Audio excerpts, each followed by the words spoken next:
हे, अगर आप young professional हैं तो आपने लोगों को ईपीएफ और पीपीएफ के बारे में बहस करते जरूर सुना होगा, लेकिन आपके लिए असल में कौन सा बेहतर है?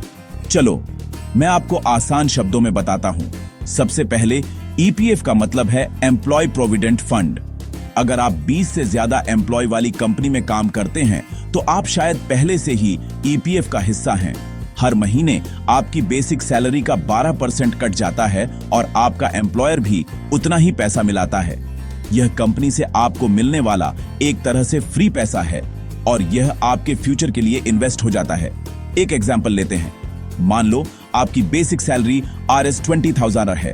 आप RS2 400 डालते हैं, आपकी कंपनी RS2 400 डालती है, यानी हर महीने RS4 800 सीधे आपके रिटायरमेंट फंड में जाते हैं।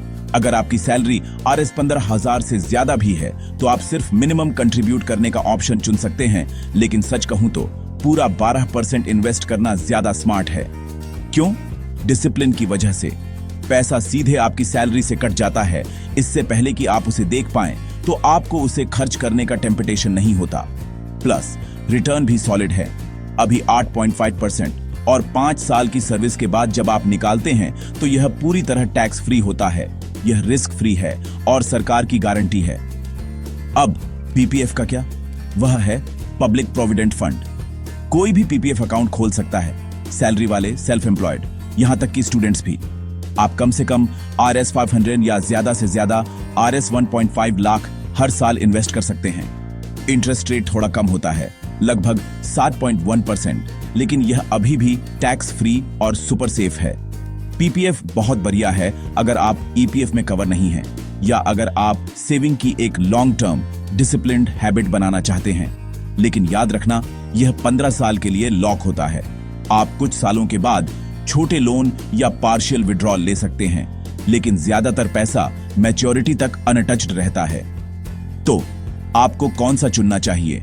अगर आप सैलरी वाले एम्प्लॉय हैं तो ईपीएफ बहुत आसान है, आपको ज्यादा रिटर्न मिलता है और आपके एम्प्लॉयर का कंट्रीब्यूशन भी फ्री। पैसा मत छोड़ो। अगर आप सेल्फ एम्प्लॉयड हैं या एक्स्ट्रा सेव करना चाहते हैं तो PPF safe tax free return के लिए एक बढ़िया बैकअप है। मेरी सलाह, अगर आप एलिजिबल हैं तो ईपीएफ को अपना मेन रिटायरमेंट फंड यूज करें।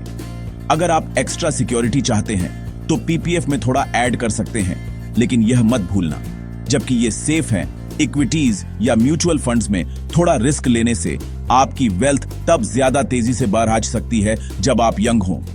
ठीक है, अब आपको डिफरेंस पता चल गया। कमेंट्स में मुझे बताओ, ईपीएफ, पीपीएफ या दोनों। अगर आपको कुछ नया सीखने को मिला तो लाइक बटन दबाओ।